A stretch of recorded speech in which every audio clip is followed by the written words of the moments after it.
Hello students, electric charges and fields का ये part 6 है। इससे पहले मैं पार्ट 5 तक आपको क्वेश्चन नंबर 69 तक करा चुका हूँ। ये क्लास 12th के MCQ हैं। चलो स्टार्ट करते हैं। क्वेश्चन है आपका 70, रीड करिए। ये देखो, ये तीनों क्वेश्चन बहुत ही अच्छे लेवल के हैं, खासकर 71 और 72, है ना। ध्यान दीजिए। 70, a charge q is placed at each the opposite corner of square। Capital Q opposite corner placed है, डायग्राम गिवन है हमें आपको। ये कैपिटल Q है, ये भी कैपिटल Q, अपोजिट कॉर्नर हो गए। A charge Q is placed at each of other two corner, तो स्मॉल q अदर कॉर्नर पर प्लेस्ड है। जरूरी नहीं है डायग्राम क्वेश्चन में गिवन हो, यहाँ गिवन है ठीक है, नहीं गिवन भी हो सकता है। If the net electric force on Q, ये कैपिटल Q ही कह रहा है, ये वाला 4 वाला, इज जीरो। इस पे भी कर दो जीरो या इस पे जीरो कर दो, किसी पे भी जीरो कर दो, ऐसा क्वेश्चन कह रहा है।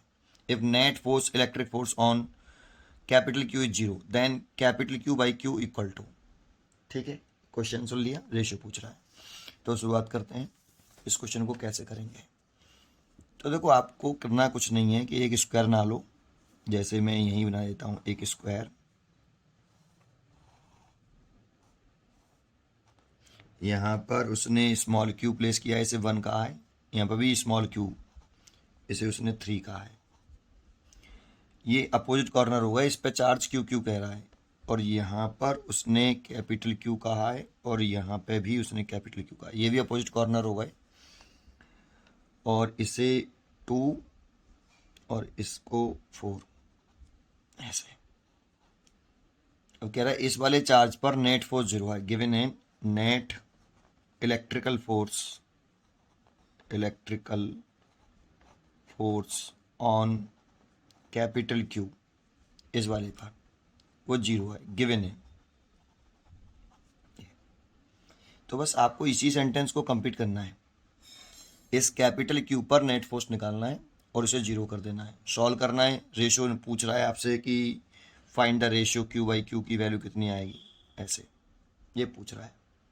तो आपको इस पर नेट फोर्स निकालिए, उसे 0 कर दीजिए। अब नेट फोर्स कैसे निकालेंगे, तो देखो, ये भी पॉजिटिव चार्ज है, ये भी पॉजिटिव चार्ज, तो ये चार्ज इसको क्या करेगा, कूलम्ब्स लॉ से रिपेल करेगा। दो चार्ज के बीच में कूलम्ब्स लॉ लगता है, तो ये वाला चार्ज इस चार्ज को रिपेल करेगा, तो ये इधर रिपेल कर रहा है।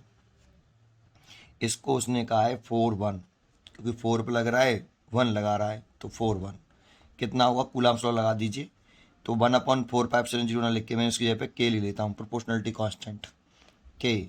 1/4πε0 है, ये दोनों चार्ज का multiply Q and capital Q over इनकी बीच की सेपरेशन, दोनों चार्ज के बीच की सेपरेशन। तो ये लेट कर लेते हैं, ये A है, तो ये A का स्क्वायर गिवन नहीं है उसमें।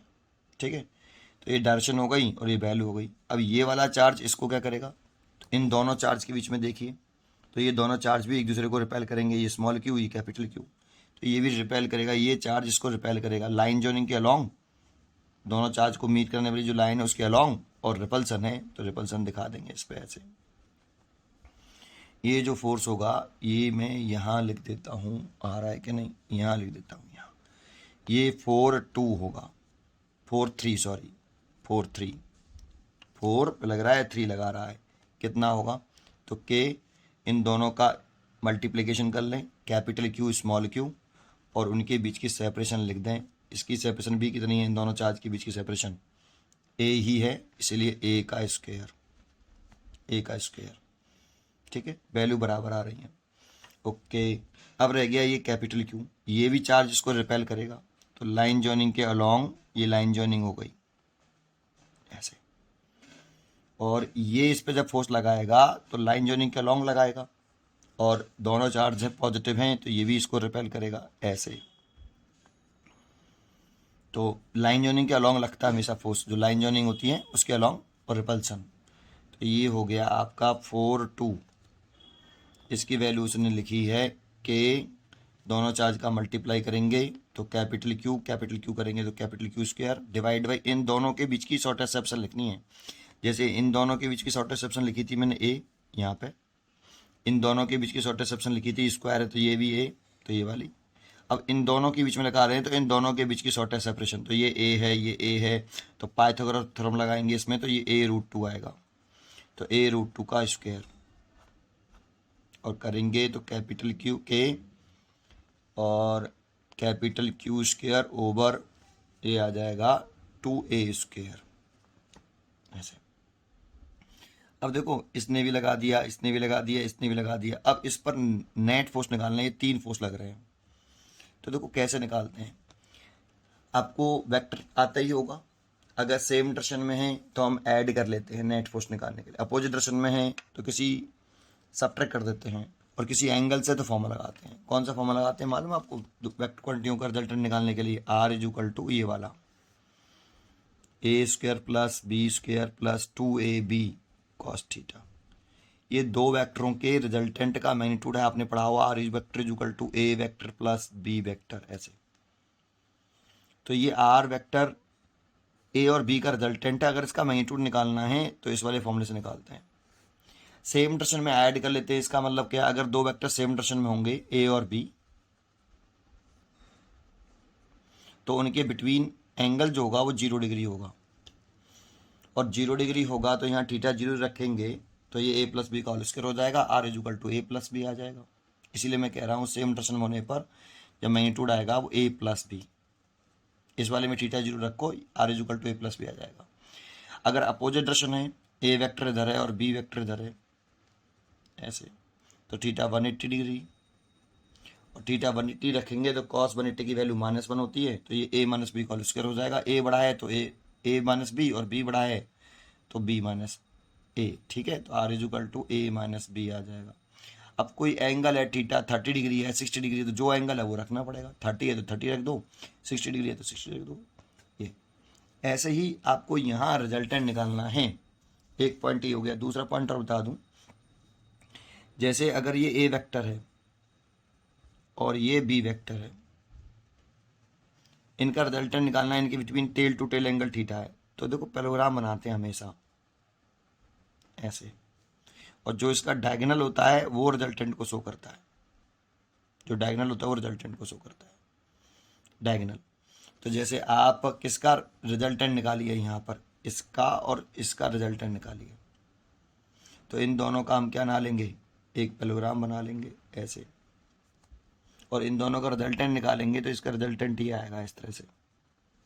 किसका? F41 का और F43 का रिजल्टेंट निकालेंगे तो ये इसका रिजल्टेंट आएगा, इसे F' मान लेंगे। और आपको एक बात बताएं कि जो रिजल्टेंट है ये कितने एंगल से पास होता है, ये अल्फा कितना होता है, रिजल्टेंट वेक्टर और इस ए वेक्टर के बिटवीन एंगल कहाँ से पास होगा। अगर ए और बी इक्वल हैं, ए वेक्टर और बी वेक्टर इक्वल नहीं हैं, तो हमें tan अल्फा निकालना पड़ता है, sine theta over cos theta. यहाँ और यहाँ अल्फा के सामने वाला वेक्टर का मैग्नीट्यूड तो b है तो b आ जाएगा, यहाँ b, यहाँ पे b प्लस यहाँ a, ऐसे। लेकिन अगर a और b इक्वल हैं तो ये जो अल्फा आता है, जो a और b के बिटवीन एंगल है उसके बाइसेक्टर से जाता है θ/2। अगर ये 60 डिग्री है तो रिजल्टेंट 30 डिग्री से पास होगा, इसे 30 डिग्री बनाते हुए जाएगा। अगर इक्वल नहीं है तो ये वाला फॉर्मूला आना पड़ेगा। यहाँ थीटा a और b के बिटवीन एंगल लिखते हैं, और यहाँ अल्फा के सामने वाले वेक्टर का मैग्नीट्यूड लिखते हैं। तो अब ये b है तो ये भी b होगा, तो b और b यहाँ बचा हुआ लिख देते हैं। लेकिन a और b बराबर है तो रिजल्टेंट बाइसेक्टर से पास होता है। तो ज़रा देखो यहाँ F41 और F43 ये दोनों इक्वल है, KQ over a², KQQ over a²। तो इनका रिजल्टेंट इन दोनों के बीच में कितना एंगल है, 90 डिग्री, उसके बाइसेक्टर से जाएगा, इसीलिए मैंने बाइसेक्टर से निकाल दिया है। ठीक है, अल्फा बराबर 45 डिग्री होगा, ये थीटा 90 डिग्री हो गया और अल्फा 45 हो गया। तो आप पहले इन दोनों का रिजल्टेंट निकालेंगे, तो हम लिखेंगे कि F' क्या है, ये रिजल्टेंट फोर्स है, ये रिजल्टेंट फोर्स है ऑफ F41 का और F43 का। तो F' निकालना है तो इनके बीच में एंगल कितना है, देखो F41 ये है, इसकी वैल्यू है, इसको मान लो मैं F मान लेता हूँ, है ना, या कुछ और मान लेता हूँ, F1 मान लेता हूँ, F1। तो ये वाला भी F1 होगा, लेट कर लिए वैसे थोड़े से देर के लिए, इसको F1 मान लिया, इसको भी F1 मान सकते हैं फिर। तो लिखे तो ये F1 का स्क्वायर प्लस F1 का square plus 2F1 into F1, और एंगल कितना है इन दोनों के बीच में 90 डिग्री। कैलकुलेशन को ईजी करने के लिए ऐसे किया, ये 0 हो जाएगा, तो ये 2F1 का स्क्वायर हो गया, तो ये हो गया F1√2, और F1 हमने इसको माना है तो पहले पुट कर दो। F1 की वैल्यू है KQQ/A², और ये √2, ठीक है ना, ये F1 है। तो देखो ये F' आ गया। अब जरा देखो यहाँ इन दोनों का तो नेट आ गया, और इस F' का F42 का डायरेक्शन कैसी है, सेम, और डायरेक्शन सेम होती है तो ऐड कर लेते हैं। अगर डायरेक्शन सेम होती है तो ऐड कर लेते हैं। तो नेट फोर्स निकाल लो आप, net force on capital Q, F बराबर F' प्लस F42। ऐड क्यों किया अभी मैंने आपको बताया, देखो सेम डायरेक्शन हो जाती है तो ऐड कर लेते हैं। तो यहाँ सेम डायरेक्शन हो गई किसकी, F' की और F42 की, और डायरेक्शन सेम हो गई तो आप इसे क्या कर लीजिए, ऐड कर लीजिए रिजल्टेंट निकालने के लिए। ये फाइनल रिजल्टेंट होगा, तो कर देते हैं। तो इसकी वैल्यू तो दे रखी है 0, net of force on capital Q 0 दे रखा है, और F' की वैल्यू मैंने निकाली अभी, ये रही, कितनी है, KQQ/A² प्लस F42 की वैल्यू ये रही, कितनी है, KQ²/2A²। अब इसको इधर ले आइए तो ये माइनस का हो जाएगा, KQ²/2A² is equal to KQQ/A², और ये √2। अब देखो K से तो K कैंसिल हो जाएगा, और AQ से AQ कैंसिल हो जाएगा, A² से A² कैंसिल हो जाएगा, यहाँ बचा माइनस का Q/2, और यहाँ पे बचा Q/√2। हमें रेशियो निकालना है, तो रेशियो निकालने के लिए हम लिख सकते हैं Q/Q is equal to minus के 2√2। ये देखो ये आंसर आ गया। तो चेक करते हैं, इसका जो आंसर है वो A है, 70 का A, 70 का A। तो आप 70 का A टिक कर सकते हो, 70 का A। अब अगला क्वेश्चन है 71। ये बहुत ही अच्छा क्वेश्चन है, इसमें हमें बीच बीच में बहुत सारे पॉइंट बताने पड़ेंगे, कॉन्सेंट्रेट करना, ठीक है, थोड़ा सा टाइम लगेगा बेटा, पर बहुत अच्छा क्वेश्चन है। आप पहले क्वेश्चन पढ़ लीजिए। 3 कॉन्सेंट्रिक मेटेलिक स्पेरिकल सेल है, कॉन्सेंट्रिक हैं, रेडियाई R और 2R और 3R है, are given the charges Q1 Q2 Q3 respectively, ठीक है। It is found that the surface charge density on the outer surface of the shells are equal, मतलब तीनों surface की जो आउटर सरफेस है, तीनों स्पेरिकल सेल हैं, उनके आउटर सरफेस पे सरफेस चार्ज डेंसिटी इक्वल है। Then the ratio of the charges given to the shell Q1 Q2 Q3 is, ratio रखे हैं 1 2 3 1 3 5 1 4 9 1 8 8 18। इसका चॉइस बी है, आंसर इसका बी है, 1 3 5। आप ट्राई कर सकते हो इस वीडियो को पॉज करके, और ना आए तो वापस आके इसको देख भी सकते हो, ठीक है। इसके लिए बहुत सारे पॉइंट बताऊंगा मैं, केवल किसी क्वेश्चन को सॉल्व नहीं करूंगा, आपको इसका कंसेप्ट बताऊंगा पहले, फिर सॉल्व करूंगा, ठीक है। तो पहले इस क्वेश्चन का जो कंसेप्ट है वो सुनो। पहला कंसेप्ट है इसमें कि जैसे ये कोई स्पेरिकल सेल है, जैसे मैंने इतना स्पेरिकल सेल बनाया, अब ये कंडक्टिंग स्पेरिकल सेल है, इसकी अगर थिकनेस को भी हम शो कर देते हैं, ये मैंने इसकी थिकनेस शो कर दी बेटा, ऐसे स्पेरिकल सेल और होलो है, यहाँ पे तो कुछ एयर है ये, लेकिन ये वाला जो मटेरियल है ना स्पेरिकल सेल का, थिकनेस शो कर दी मैंने, ये वाला जो है ये कंडक्टिंग मटेरियल का है, ये ऐसे। तो आपको ये मालूम होना चाहिए कि कंडक्टिंग मटेरियल के इनसाइड यहाँ इस जगह पर इलेक्ट्रिक फील्ड कितना होता है, इलेक्ट्रोस्टैटिक कंडीशन में 0। इन कंडक्टिंग मटेरियल के इनसाइड इलेक्ट्रोस्टैटिक कंडीशन में, जब इसमें करंट कंडक्ट नहीं कर रही हो तब, तो इसमें कोई करंट कंडक्ट करने की तो बात ही नहीं चल रही इस समय, है ना। तो इसके इनसाइड इलेक्ट्रिक फील्ड इंटेंसिटी 0 होती है, और अगर किसी कंडक्टर में करंट फ्लो कर रही है तो इनसाइड इलेक्ट्रिक फील्ड इंटेंसिटी 0 नहीं होती। इलेक्ट्रोस्टैटिक कंडीशन इसलिए बोल रहा हूँ, करंट कंडक्ट नहीं करे तो किसी भी कंडक्टिंग मटेरियल के इनसाइड इलेक्ट्रिक फील्ड इंटेंसिटी 0 होता है। एक पॉइंट तो आपको ये है, इसमें एक कंसेप्ट ये है, आपको पता होना चाहिए, ठीक है। दूसरा कंसेप्ट बताता हूँ आपको, सेकंड कंसेप्ट। अब सेकंड कंसेप्ट बताता हूँ, इस प्रॉपर्टी को हमेशा बनाए रखना है हमें, कंडक्टिंग मटेरियल के inside electric field intensity zero रखनी है। ठीक है, दूसरा कंसेप्ट बताता हूँ। अब जरा देखो, दूसरा कुछ कंसेप्ट एक एग्जाम्पल की हेल्प से बताऊँगा। सुने कि जैसे ये एक हमारा एक स्पेरिकल कंडक्टर है, इसकी थिकनेस मैं दिखा लेता हूँ यहाँ ऐसे। ये इसकी मैंने थिकनेस दिखा दी है बेटा, ये इसकी थिकनेस है ना। ये स्पेरिकल सेल है आपका, और ये इसकी मैंने थिकनेस दिखा दी। और ये जो मैंने ब्लैक ब्लैक ऐसे लाइन खींच रहा हूँ, ये कंडक्टिंग मटेरियल है यहाँ पर, ये कंडक्टिंग मटेरियल है। यहाँ एयर है लेकिन ये कंडक्टिंग मटेरियल है। ठीक है, अच्छा अब मैंने कह दिया आपको कि यहाँ पर एक और कंडक्टिंग स्पेरिकल सेल बना देता हूँ मैं आपको, या फिर मैं कह देता हूँ कि चलो एक स्पेरिकल सेल और बना देता हूँ, पहले एक और बना देता हूँ। चलो अगले पेज पे बनाता हूँ पहले, सॉरी अगले पेज पे बनाता हूँ। कॉन्सेंट्रेट करना बेटा अच्छी तरीके से, है ना। ये एक मैंने स्पेरिकल सेल बनाया ऐसे, और एक स्पेरिकल सेल मैंने ऐसे बना दिया। दो कंसेंट्रिक स्पेरिकल सेल बना दिए मैंने, है ना, ऐसे। और इस पर मैंने चार्ज कह दिया Q1 है, इस पर चार्ज Q2 है, मान लो ये गिवन है आपको। तो आपको इसमें कंसेप्ट पे क्या ध्यान देना है, इसी स्पेरिकल सेल को मैं थिकनेस बनाते हुए बना रहा हूँ। देखो ये ऐसे ऐसे दे रखे हैं मान लो, तो आप इस स्पेरिकल सेल की थिकनेस शो कर लो बेटा अपनी तरफ से। तो मैंने इसकी थिकनेस शो कर ली, ये थोड़ी देर के लिए थिकनेस शो करो ऐसे। जब आप सीख जाओगे तो ये ज़रूरी नहीं होगा ड्रॉ करना, ये मैंने थिकनेस दिखा दी इसकी। ठीक है, ऐसे इसकी भी मैं एक थिकनेस दिखा देता हूँ दूसरे स्पेरिकल सेल की।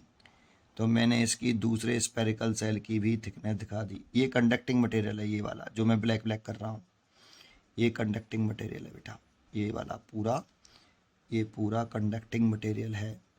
ठीक है, अच्छा अब इसमें आपको गॉस लॉ लगाना है। क्यों? देखो आपको इस वाले पॉइंट पर इलेक्ट्रिक फील्ड इंटेंसिटी कैलकुलेट करनी है, जो इससे कितनी डिस्टेंस पर है। थिकनेस नेग्लिजिबल मान के चल रहे हैं, इसकी डिस्टेंस मान लो R1 है। तो इस वाले पॉइंट पर जो कंडक्टिंग मीटर के अंदर है, तो इलेक्ट्रिक फील्ड इंटेंसिटी जीरो होती है, हम जानते हैं। लेकिन हम गॉस लॉ लगा के चेक करना चाहते हैं कि यहाँ पे वास्तव में इस समय अभी भी इलेक्ट्रिक फील्ड इंटेंसिटी जीरो है या नहीं। तो गॉस लॉ लगाने के लिए हमें क्या करना पड़ता है, इस जगह पर एक गॉसियन सरफेस बनाना पड़ता है आपको। जिस पॉइंट पर इलेक्ट्रिक फील्ड इंटेंसिटी कैलकुलेट करते हैं ना, उस वाले पॉइंट से पास होता हुआ एक गॉसियन सरफेस बनाना होता है ऐसे ऐसे। तो ये मैंने देखो, ये वाला एक मैंने गॉसियन सरफेस ब्लू पेन से बना रहा हूँ। ये मैंने गॉसियन सरफेस कहाँ से पास होता हुआ, जिस पॉइंट पर मेरे को इलेक्ट्रिक फील्ड इंटेंसिटी निकालनी है। वैसे तो मेरे को मालूम है यहाँ पे इलेक्ट्रिक फील्ड इंटेंसिटी जीरो होती है, लेकिन मैं चेक करना चाहता हूँ अकॉर्डिंग टू गॉस थ्योरम कि यहाँ पे इलेक्ट्रिक फील्ड इंटेंसिटी जीरो है या नहीं। तो मैं चेक करने के लिए इलेक्ट्रिक फील्ड इंटेंसिटी कैलकुलेट कर रहा हूँ इस जगह पर, इस सिचुएशन में। तो मैंने इस जगह पर जिस पॉइंट पर इलेक्ट्रिक फील्ड इंटेंसिटी निकालते हैं वहाँ से पास होता हुआ एक गॉसियन सरफेस बना लेते हैं। तो मैंने गॉसियन सरफेस बना लिया। अब गॉस थ्योरम लगा दें, गॉसियन सरफेस से पास होने वाला, गॉसियन सरफेस एक क्लोज सरफेस होता है। तो अगर हम गॉस थ्योरम लगाएं इस वाले गॉसियन सरफेस से पास होता हुआ, तो गॉस थ्योरम कहता है electric flux passing through, electric flux passing through Gaussian surface, through Gaussian surface. तो क्या होता है, फाई इज इक्वल टू 1/एप्सिलॉन 0 इनटू, लिखते हैं हम नेट चार्ज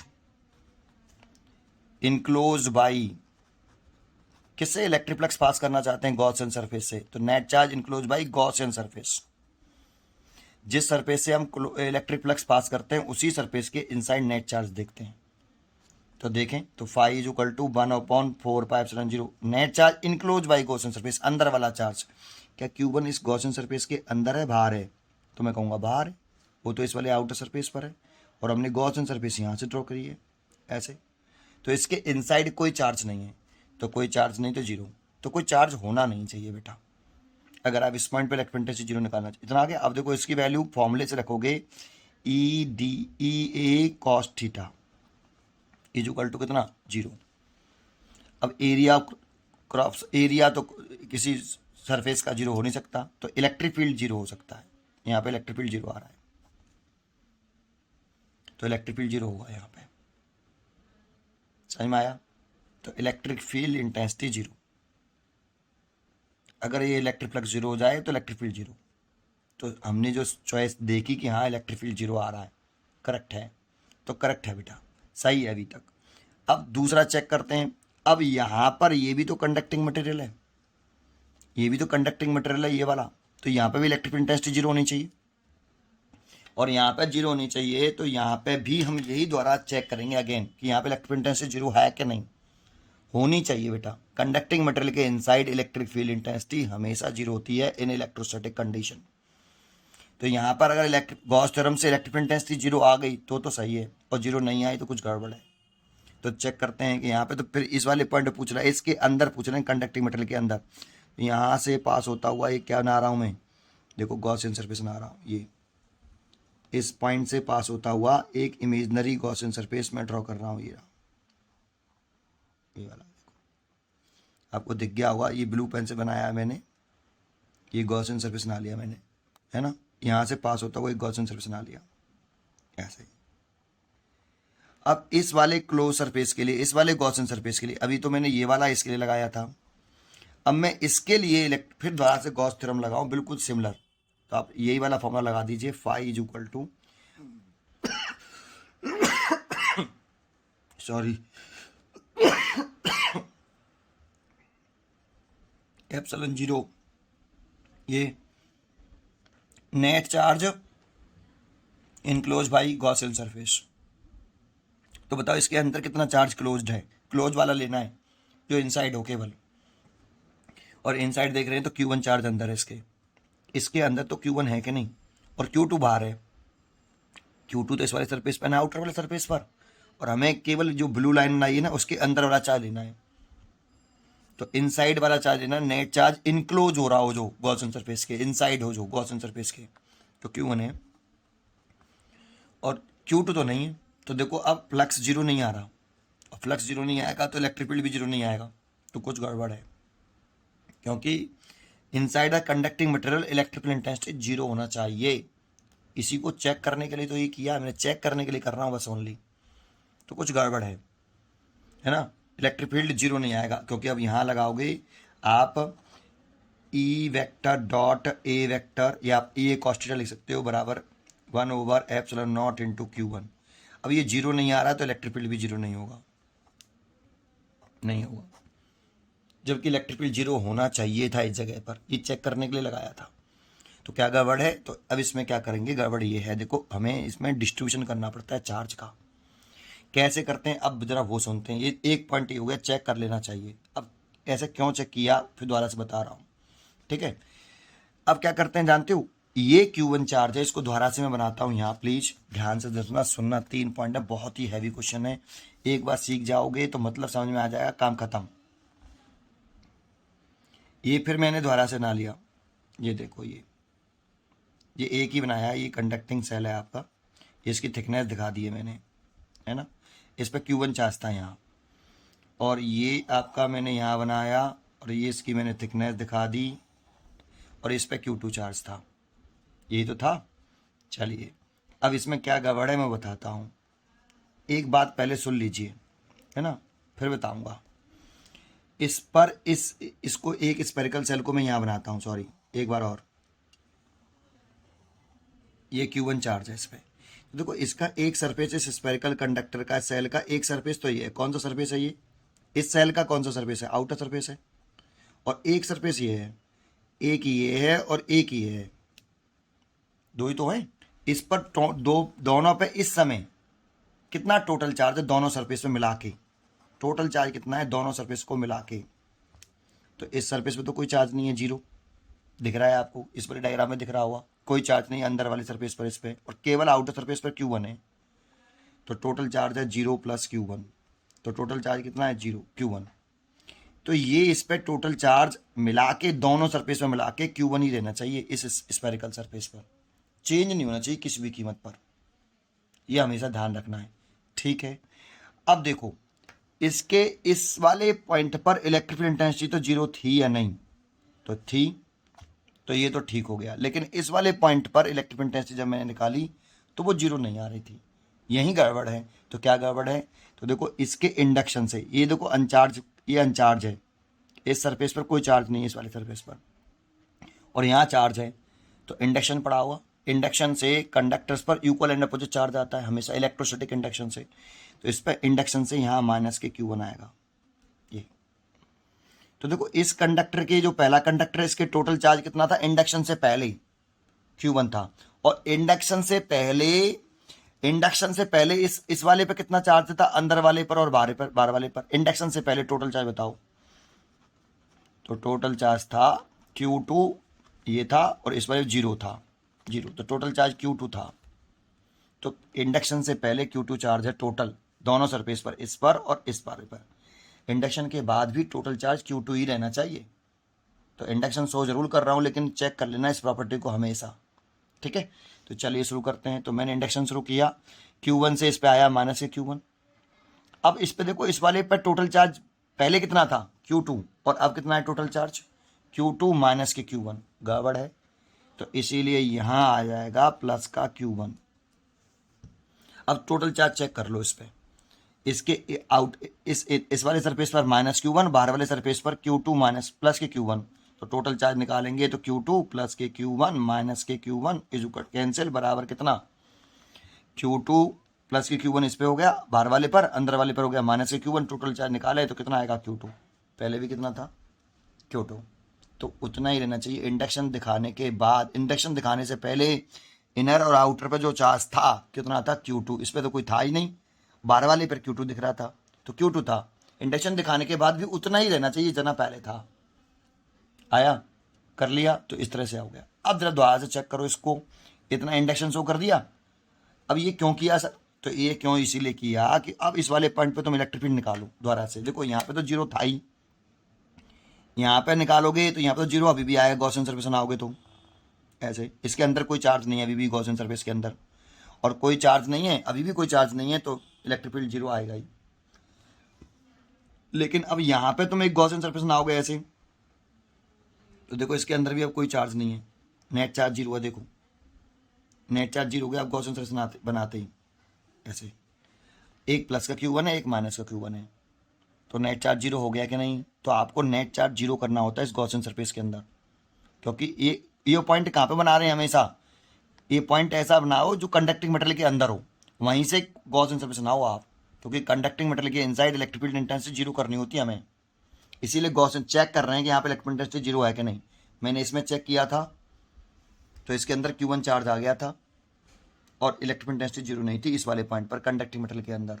लेकिन अब मैं चेक कर रहा हूँ तो अब इलेक्ट्रिक इंटेंसिटी 0 आ रही है।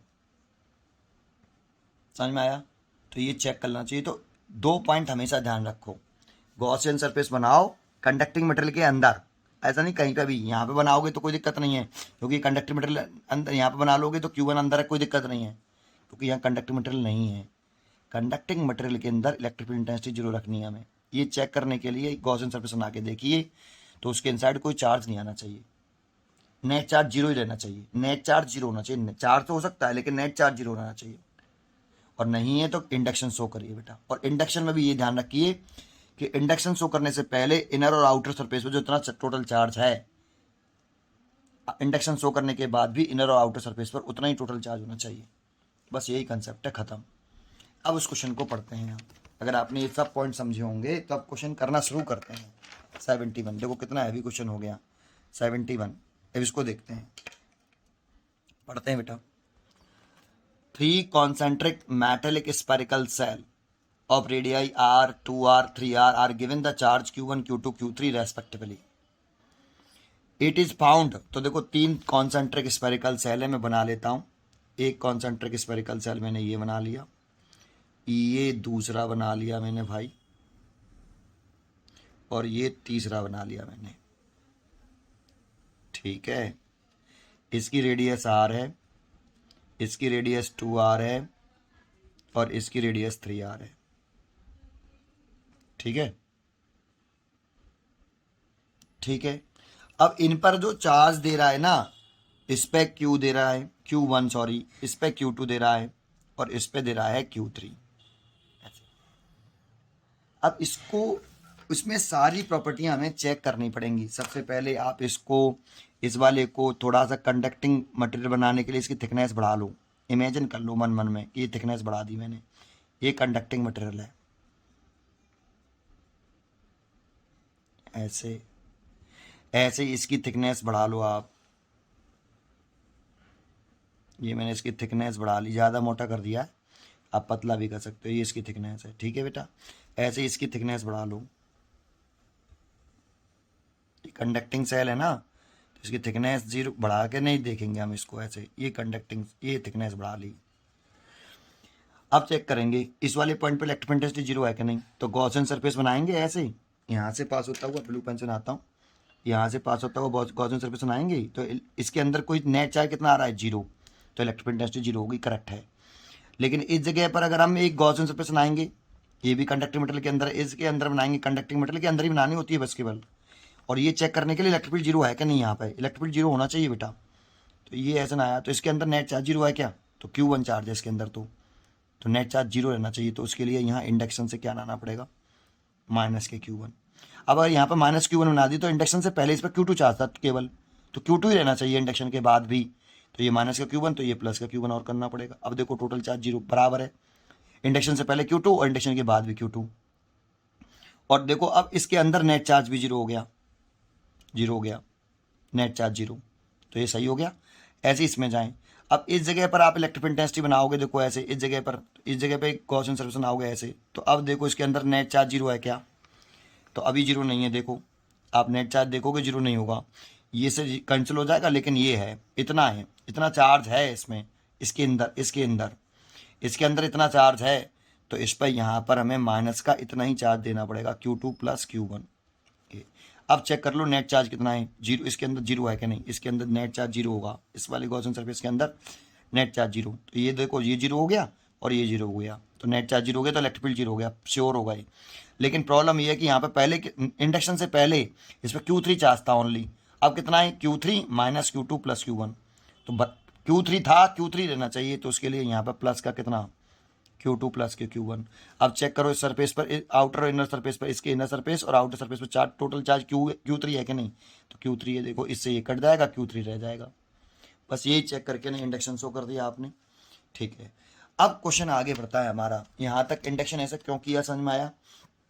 अब क्वेश्चन बढ़ रहा है, कह रहा है कि फाउंड किया सरफेस चार्ज डेंसिटी जो है आउटर सरफेस पर इक्वल है, तो इसकी आउटर सरफेस पर सरफेस चार्ज डेंसिटी सिग्मा, इस पर भी सिग्मा, इस पर भी सिग्मा, तीनों की सिग्मा है, और सरफेस चार्ज डेंसिटी का फॉर्मूला आपने पढ़ा हो, अगर हम इस वाले सेल के लिए लिखें, इसे सेल 1 मान लेते हैं, तो सेल 1 के लिए लिख रहे हैं बेटा, अब ईजी है, कुछ नहीं है, तो सिग्मा इज इक्वल टू, अगर सेल 1 के लिए लिख रहे हैं तो surface charge density equal to होता है चार्ज पर यूनिट एरिया, तो चार्ज कितना है इस पर Q1 है, इसके सरफेस पे Q1 चार्ज है, और सरफेस एरिया आउटर सरफेस पे है सरफेस चार्ज डेंसिटी, तो आउटर सरफेस का चार्ज लेना है सेल के, ठीक है।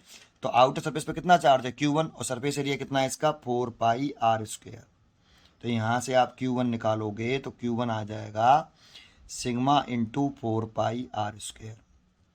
ऐसे ही दूसरे स्पेरिकल सेल पे निकालें, इस वाले स्पेरिकल सेल पर, इस वाले पर, और दूसरे स्पेरिकल सेल निकाले, आउटर सरफेस पर चार्ज डेंसिटी है ये भी, तो आउटर सरफेस का चार्ज लिखना है, इसके तो दो, एक इनर पे इतना है माइनस के Q1 और आउटर पे कितना है Q2 प्लस Q1, लेकिन सरफेस चार्ज डेंसिटी कहाँ पर है आउटर पर, और आउटर पे तो आउटर का चार्ज लिखना है, तो Q sigma is equal to charge पर यूनिट एरिया, तो Q2 प्लस Q1 चार्ज है, और एरिया कितना हुआ 4πr², 4πr, इसकी रेडियस 2r है बेटा, इसकी 2r है, तो 2r का स्क्वायर करना पड़ेगा हमें ऐसे, तो ये हो जाएगा Q2 plus Q1 is equal to, इसका से मल्टीप्लाई करें तो देखो 2 का स्क्वायर करेंगे तो 4 4 और 4 16, तो ये आएगा सिग्मा इंटू 16πr², ऐसे। और यहाँ से अगर हम Q2 निकालना चाहें तो इसकी वैल्यू सिग्मा इंटू 4πr² है, is equal to sigma into 16πr² है। तो यहाँ से अगर हम Q2 निकालना चाहें तो इसको उधर ले आओ, 16 में से 4 घटा दें तो 12 बचेगा, सिग्मा इंटू 12πr², ठीक है। तो देखो ये सेकंड सरफेस पे चार्ज आ गया। ऐसे ही अगर हमें थर्ड सरफेस पे चार्ज निकालना है, तीसरे सरफेस पर, मतलब इस पे चार्ज निकालना है थर्ड सरफेस पर, इस पर कितना चार्ज है देखो Q1 plus Q2 plus Q3 है ना, तो इस पर इतना चार्ज है, तो इसका थर्ड सरफेस पे आउटर सरफेस पे सरफेस चार्ज डेंसिटी सब में सेम है, चार्ज है Q1 plus Q2 plus Q3 over 4π, इसकी रेडियस है 3r का स्क्वायर करेंगे तो 9r² हो जाएगा ये, और इसके साथ मल्टीप्लाई कर लेंगे तो ये जो वैल्यू आएगी Q1 plus Q2 plus Q3, ये जो वैल्यू आएगी सिग्मा इंटू 36πr² आएगी, और Q1 और Q2 की वैल्यू देखो पुट कर दें यहाँ, तो Q1 की वैल्यू तो आपकी सिग्मा इंटू 4πr² है और Q2 की वैल्यू सिग्मा इंटू 12πr²। तो 12 और 4 16, तो इसको सिग्मा पुट कर दिया 16πr²। 16πr² कैसे होगी समझ में आया? Q1 और Q2 को ऐड कर लिया, Q2 इतना है और Q1 इतना है, दोनों को ऐड करके 16 हो गया, plus Q3 is equal to लिख सकते हैं सिग्मा इंटू 36πr²। अब इसको इधर ले आए, 36 में से 16 घटाएंगे तो 20 बचेगा, तो Q3 is equal to sigma into 20πr²। ये देखो अब तीनों चार्ज निकले आए, रेशियो पूछ रहा है तीनों चार्जों का, खत्म हो गया। Q1 ratio Q2 ratio Q3, तो Q1 रेशियो Q1 तो कितना है sigma into 4πr², ratio Q2 कितना है सिग्मा इंटू 12πr², और इसका रेशियो सिग्मा इंटू 20πr²। ये तो ये जो आने वाला है ये आ जाएगा आपका, देखो सब हटा दो, ये 4 रेशियो आ गया, ये 12 रेशियो आ गया और ये 20, और इसे भी हटाओगे तो 4 का डिवाइड करो तो 1:3:5, ऐसे 4 का डिवाइड कर लो, 4 3 और 5, तो 135। इसकी जो चॉइस हो गई वो हो गई 135। 135 इज अ करेक्ट चॉइस। ठीक है, तो ये क्वेश्चन काफ़ी बड़ा हो गया क्योंकि इनमें मैंने आपको केवल क्वेश्चन नहीं कराया, क्वेश्चन कराता तो आपको समझ में नहीं आता, मैंने आपको इसके प्रोसेस को पहले पॉइंट को समझाया है कि कैसे होगा। आज के लिए इतना ही, नेक्स्ट वीडियो में देखेंगे, आगे कंटिन्यू करेंगे। थैंक यू, पढ़ते रहिए एंड खुश रहिए।